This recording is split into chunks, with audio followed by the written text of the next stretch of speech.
Hey guys, how's it going? Welcome to Let's Learn Japanese episode 8. Yokoso, yoroshiku onegaishimasu. Today we have another long sentence, and so I will be breaking this into parts once again so that it's a little bit more easily digestible and absorbable, however you want to do that. That said, I will read the entire sentence first, and if you are so inclined, you can go ahead and jump ahead and do your own translation.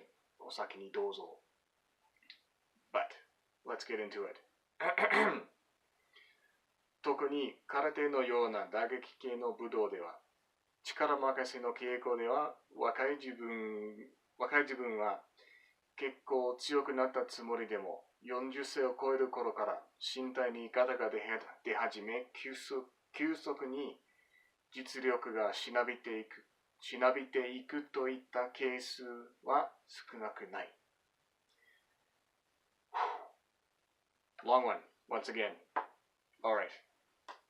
Just a few vocabulary words today and only one grammar bit, but that's because I want to go into detail and some of these require a little bit of explanation. Alright. First word for today. Tokuni. And you can start off a sentence with the first word, tokuni, or it can come in the middle. But it translates to particularly. So if you're talking about various different sorts of things, but then you want to highlight one example in particular, tokuni karate. In particular, karate. Right? And then the next word, easy one today. Karate, empty hand. You may have already known that the word karate means empty hand. But now you actually see it, the characters. And then our third vocabulary word. It's kind of two words. I've broken it up. Dagaki ke. So dagaki.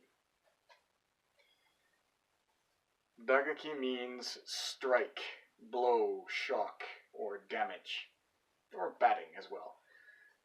But most commonly it means strike. And then the second part of that word, in the book it is one word, but it is a separate thing. Ke. Dagaki ke. Ke is a single character. It's most commonly used as a suffix, meaning system, lineage, or group. You've heard of the Nikkei, the Japanese stock market? So that's Japanese lineage. Or you may have seen this word before.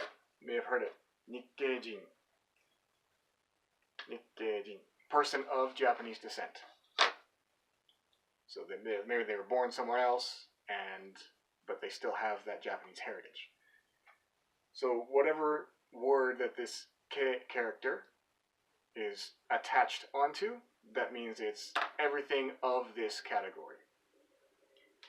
So in this case, he's talking about dageki, strike, ke, group, no budo. So I've got it written here. Dageki ke no budo dewa. So if this means striking, group, and martial arts, striking martial arts. And of course there are different kinds. There's striking martial arts and grappling martial arts and weapon martial arts and that sort of thing. So there is a purpose to making a distinction. And then the last, I guess we could do a little extra bit of grammar. I wasn't planning on it, but dewa. When you want to put those two particles there, dewa. If you just use de, that's where the action takes place. That is the instrumentive case marker. And so you want to say like toshokan de benkyou shimasu, for example. I study at the library, right? So whatever word that the de particle comes after indicates the place where that action happened. But here, it's not a physical location. And so if you said budo de, it would sound pretty strange. And so if you put the de wa for that, it's because it's talking about in martial arts, in this. So if I wanted to talk about, you could also use it for physical location too. But if you want to talk about, you could just say, well, in martial arts we do this. Budo de wa kou shimasu, or something like that. So this de wa, you can think of it as meaning in, not necessarily physically in, just in the case of, or in the category of. Okay. So to put this all together, oh yes, how could I forget our grammar bit for the day? So N1 no yona N2. So to make a very simple example, karate no yona budo. Similar to what we're actually talking about here. The first noun, N1, is your example, and then N2 is your category.